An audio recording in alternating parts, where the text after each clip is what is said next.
రాష్ట్ర మానవ హక్కుల కమిషన్ చైర్పర్సన్గా ఇటీవల పదవి బాధ్యతలు చేపట్టిన డాక్టర్ జస్టిస్ షమీం అఖ్తర్ నల్గొండ జిల్లాలో పర్యటించారు. ఈ సందర్భంగా జిల్లా జైలు సందర్శించారు. జైలులో ఖైదీల వివరాలు, సౌకర్యాలు, ఏర్పాట్లు తదితర వివరాలను అడిగి తెలుసుకున్నారు. అలాగే జిల్లా ఆసుపత్రి, ప్రభుత్వ వసతి గృహాల్లో అందుతున్న సేవలు అధికారులు అడిగి తెలుసుకున్నారు. అనంతరం మీడియాతో మాట్లాడుతూ జైలు అధికారులు నిబంధనల ప్రకారం ఖైదీలకు అన్ని సౌకర్యాలు కల్పిస్తున్నారని చెప్పారు.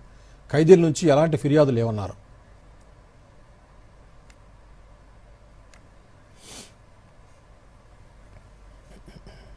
ఉన్నటువంటి ప్రిజనర్స్ తోటి కూడా ఇక్కడ ఉన్న వాళ్ళతో కూడా మాట్లాడడం జరిగింది. క్షుణ్ణంగా వాళ్లకు కల్పించేటువంటి ఫెసిలిటీస్ ఏమున్నాయో అన్నీ కూడా తెలుసుకోవడం జరిగింది. బ్యారెక్స్ అన్నీ కూడా చూడడం జరిగింది. దాని తర్వాత జైలు ఆఫీసర్స్ తోటి కూడా ఇంటరాక్ట్ అయ్యి వాళ్ళు ఏ విధంగా ట్రీట్మెంట్ చేస్తూ ఉన్నారు ప్రిజనర్స్ అనేది కూడా తెలుసుకోవడం జరిగింది. జైల్లో విజిట్ చేసినప్పుడు అన్ని బ్యారెక్స్ కూడా చాలా క్లీన్గా ఉన్నాయి. ఫుడ్ కూడా వాళ్ళకి ప్రొవైడ్ చేసేటువంటి బ్రేక్ఫాస్ట్, లంచ్, సపర్ వాటి గురించి కూడా తెలుసుకోవడం జరిగింది.